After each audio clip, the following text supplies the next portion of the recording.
In a distant galaxy, on the lush, vibrant planet of Idris, the skies were a kaleidoscope of colors, with 3 moons casting soft, overlapping glows. Idris was a place where every plant and animal seemed to pulse with energy, and the air was thick with the scent of blooming flora.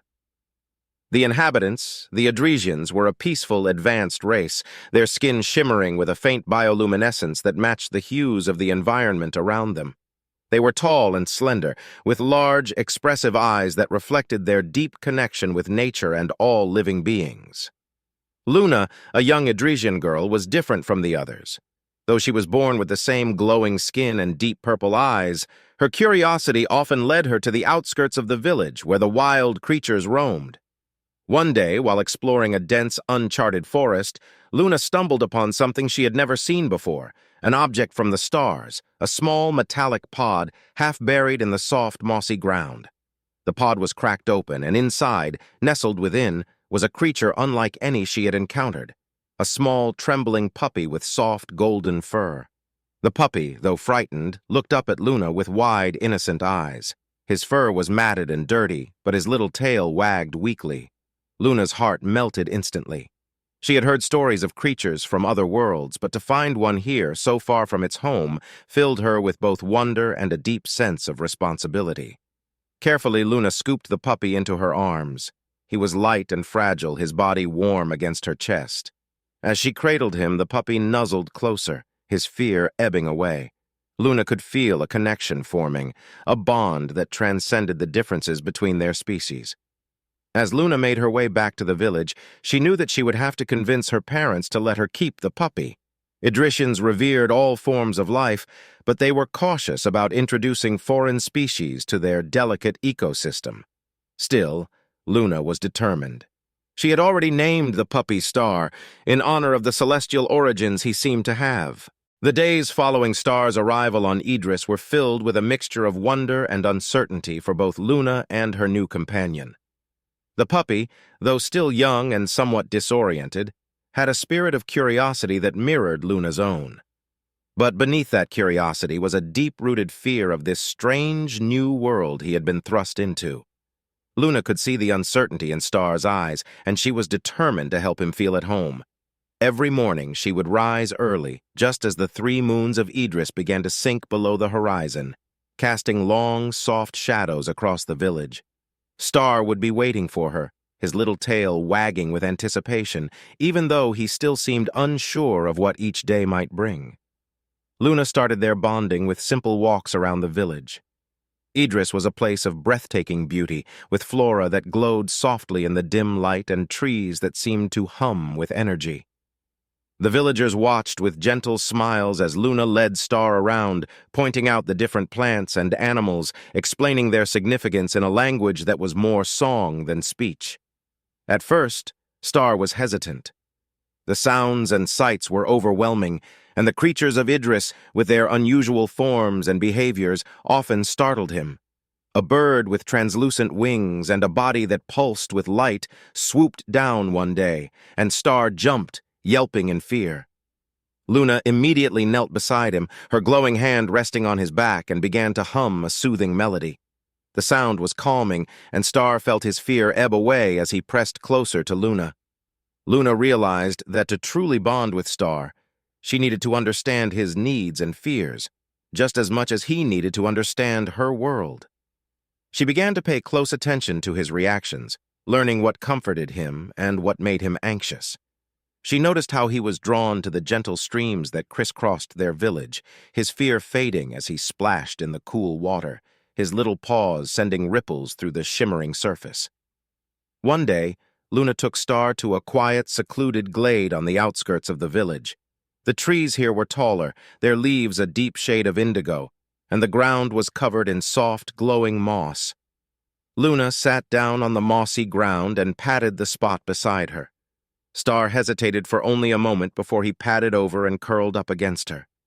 "This is my favorite place," Luna said softly, though she knew Star couldn't understand her words. "Whenever I feel lonely or scared, I come here. The trees, the moss, the silence, it makes me feel safe." She began to sing a soft, lilting melody, a song her mother had sung to her when she was just a child. It was a song about the moons of Idris, about how they watched over the planet and all its inhabitants, providing light in the darkest of times. Star listened, his ears twitching at the unfamiliar sounds, but the tone of Luna's voice was soothing, and he soon relaxed, his eyes growing heavy. As Luna sang, she stroked Star's fur, feeling the tension slowly leave his small body. The connection between them deepened in that moment. Luna realized that Star was no different from her. Both of them were small beings in a vast, mysterious world, seeking comfort and companionship. She continued to sing until Star fell asleep, his body warm and peaceful against hers. From that day on, their routine included visits to the glade, where Luna would sing and talk to Star, and he would listen, slowly becoming more accustomed to the sounds of her voice and the rhythms of her world. The bond between them grew, not through force or expectation, but through the gentle, patient understanding that Luna showed.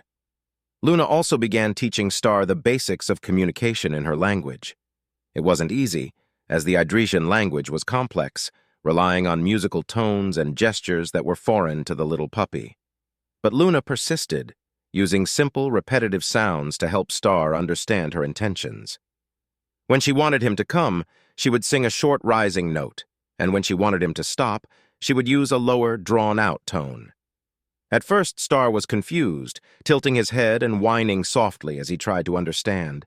But Luna was patient, repeating the sounds and rewarding Star with gentle praise and affectionate scratches behind his ears whenever he got it right. Slowly but surely, Star began to respond. The first time he successfully came to Luna when she called him with the rising note, she was overjoyed, hugging him tightly as his tail wagged furiously. These small victories built their bond, each one a step closer to understanding and trust. Luna knew that Star wasn't just a pet. He was a friend, a companion who depended on her just as much as she depended on him. She could see that he was starting to feel more at home, his initial fear giving way to curiosity and even playfulness. One afternoon, Luna decided to test the trust they had built. She led Star to a small hill overlooking the village, where the grass was thick and soft. In the distance, the 3 moons of Idris were rising, casting their soft light over the landscape. Luna sat down and pulled a small, glowing orb from her satchel, a toy she had made just for Star. It was a simple thing, made from a special plant that absorbed and reflected the light of the moons, but Luna knew it would catch Star's interest. She tossed the orb gently into the air, and it floated for a moment before landing on the grass with a soft thud. Star watched it with wide eyes, his tail wagging slowly. Luna smiled and encouraged him, using the rising note she had taught him.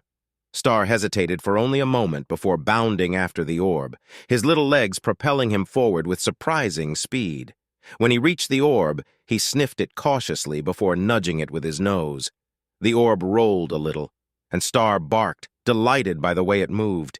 He chased after it, pushing it with his nose and paws, barking happily as it rolled down the hill. Luna laughed, watching as Star's joy and energy filled the air around them. As the moons rose higher, their light growing brighter, Luna joined Star in his play, rolling the orb back and forth between them. They played until the moons were high in the sky, and both of them were exhausted. Finally, Luna lay down on the grass, and Star curled up beside her, the glowing orb resting between them. Luna looked up at the moons and then down at Star, who was already dozing off. She knew that their bond was something special, something that had grown not just from care and patience, but from a deep understanding of each other's needs and fears. Star had come to trust her completely, and in return, Luna had found a companion who would be by her side no matter what. As they lay there under the light of the moons, Luna felt a sense of peace she hadn't known before. She knew that they were no longer alone. They had each other, and that was more than enough. Their bond was strong, forged through shared experiences and mutual trust, and Luna knew it would only grow stronger with time. With Star by her side, Luna felt ready to face whatever challenges the future might bring. Together they were unstoppable, a team bound by love, trust, and the unbreakable bond that had formed between them on that strange and beautiful planet called Idris. As the days turned into weeks, Star and Luna's bond grew stronger. Star became more confident, exploring the world of Idris with curiosity and excitement. He began to mimic some of Luna's behaviors, trying to communicate with the other creatures of the forest using the musical tones she had taught him. Though he wasn't always successful, the attempt alone amused Luna and endeared Star to her even more. However, not all was peaceful. The Adresians had noticed that the forest around their village was changing. Some of the plants were wilting, and the once abundant wildlife was starting to dwindle. The elders convened to discuss the matter, suspecting that the arrival of Star, a creature from another world, might have disrupted the natural balance of their ecosystem. Luna overheard these discussions and grew worried. She couldn't bear the thought of losing Star, but she also didn't want to harm her planet. Determined to find a solution, she began to research the ancient texts of her people, searching for any information about similar incidents in the past. She learned that the planet Idris was a living entity, deeply connected to all its inhabitants. Any disruption in this balance could have serious consequences. Realizing that Star's presence might be affecting the delicate balance, Luna knew she had to act. She took Star to the heart of Idris, a sacred place deep within the forest, where the energy of the planet was strongest. It was said that here one could communicate with the very essence of Idris. As they reached the heart, Luna placed Star in the center of the glowing circle of stones that marked the sacred spot. Closing her eyes, she began to sing the ancient song of her people, a melody that resonated with the energy around them. The ground beneath them pulsed with light, and Star felt a strange, soothing warmth enveloping him. In that moment, Star understood. He wasn't just a visitor on this planet, he was now a part of it. The energy of Idris flowed through him, connecting him to the world and to Luna in ways he couldn't comprehend. The planet accepted him, and in return, Star felt a surge of vitality, as if he had been reborn.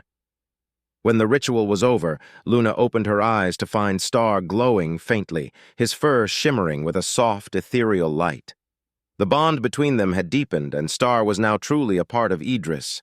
The wilting plants and dwindling wildlife began to recover, and the balance of the planet was restored. With the balance of Idris restored, life in the village returned to normal, but the bond between Luna and Star had grown stronger than ever. Star had become an integral part of the village, loved and respected by all. He had even started to develop unique abilities, a gift from the planet itself. He could sense the emotions of the creatures around him, helping to calm and soothe them when they were distressed. Luna and Star continued their explorations, venturing further into the unknown parts of the planet. Together, they discovered new species of plants and animals, always working to maintain the delicate balance of Idris. The villagers came to see them as protectors of the planet, a role that Luna and Star embraced with pride. One day, as they were exploring a distant mountain range, they came across another strange object from the stars, similar to the pod Star had arrived in. This time, however, the pod was intact, its lights blinking faintly. Inside, they found a small creature, similar to Star but different in some ways. It was weak, frightened, and alone, just as Star had been when Luna first found him. Luna and Star exchanged a look, understanding what needed to be done. They carefully opened the pod and took the creature into their care, just as Luna had done with Star all those weeks ago. The cycle was repeating, but this time, Star was there to help, guiding the new arrival, teaching it the ways of Idris, just as Luna had taught him. As the days passed, the new creature began to thrive, forming a bond with both Luna and Star. Together, they became a family, bound not by blood but by love and the shared experience of being strangers in a strange land. The story of Luna, Star, and their new companions spread throughout the galaxy, a tale of friendship, love, and the unbreakable bond between different worlds. Luna knew that no matter what challenges they faced, as long as they had each other, they could overcome anything. And so, under the glowing moons of Idris, Luna, Star, and their new friend lived happily, exploring the wonders of their world and the mysteries of the stars, knowing that they were not alone, but part of something greater, a bond that would last forever.